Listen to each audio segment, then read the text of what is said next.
జీతం తక్కువైనా జాయిన్ అయిపోతారు. మనకున్న క్వాలిఫికేషన్ కంటే తక్కువ క్వాలిఫికేషన్ ఉన్నా జాయిన్ అయిపోతారు. ఇంట్లో ఉన్న వ్యక్తిగత అవసరాలు అలాంటివి కాబట్టి ఇక్కడ తప్పేమీ లేదండి. ఇలాంటి వాళ్ళని మనం అప్రిషియేట్ చేయాలి. విషయం ఏంటంటే శ్రీకాకుళం జిల్లాలో రేపే జనవరి 23న జాబ్ మేళా పెడుతోంది ఏపీ స్కిల్ డెవలప్మెంట్ కార్పొరేషన్.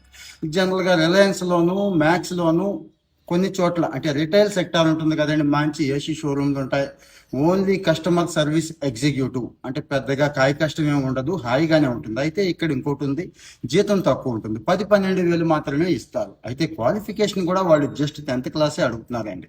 మీకు 10th క్లాస్ క్వాలిఫికేషన్ ఉండి మీకు ఇలాంటి ఉద్యోగం ఇంట్రెస్ట్ ఉంటే, అంటే ముందు కనీసం ఎంట్రీ లెవెల్లో అయినా నేను జాయిన్ అవ్వాలి అనుకునే వాళ్ళు కొంతమంది ఉంటారు కదా, అలాంటి వాళ్ళకు మాత్రమే హైయెస్ట్ క్వాలిఫికేషన్ ఉన్న వాళ్ళు వెళ్ళొద్దు అని చెప్తాను నేను. సో ఇంకెందుకు లేట్, డైరెక్ట్గా వాకింగ్ కాబట్టి రెజ్యూమ్ రెడీ చేసుకోండి, మంచి ఫార్మల్లో డైరెక్ట్గా వెళ్ళిపోండి. అన్ని వివరాలు నేను ఇక్కడ ఇస్తున్నాను. ఇంకా మీకు డౌట్ ఏమైనా వస్తే ఇక్కడ ఫోన్ నెంబర్లు కూడా ఇస్తున్నాను, వాళ్ళకి కాల్ చేయండి. అన్ని డీటెయిల్స్ వాళ్ళు ఇస్తారు, మీ డౌట్స్ అన్ని క్లియర్ చేస్తారు, మీకు ఉద్యోగం రావడానికి హెల్ప్ కూడా చేస్తారు. All the best.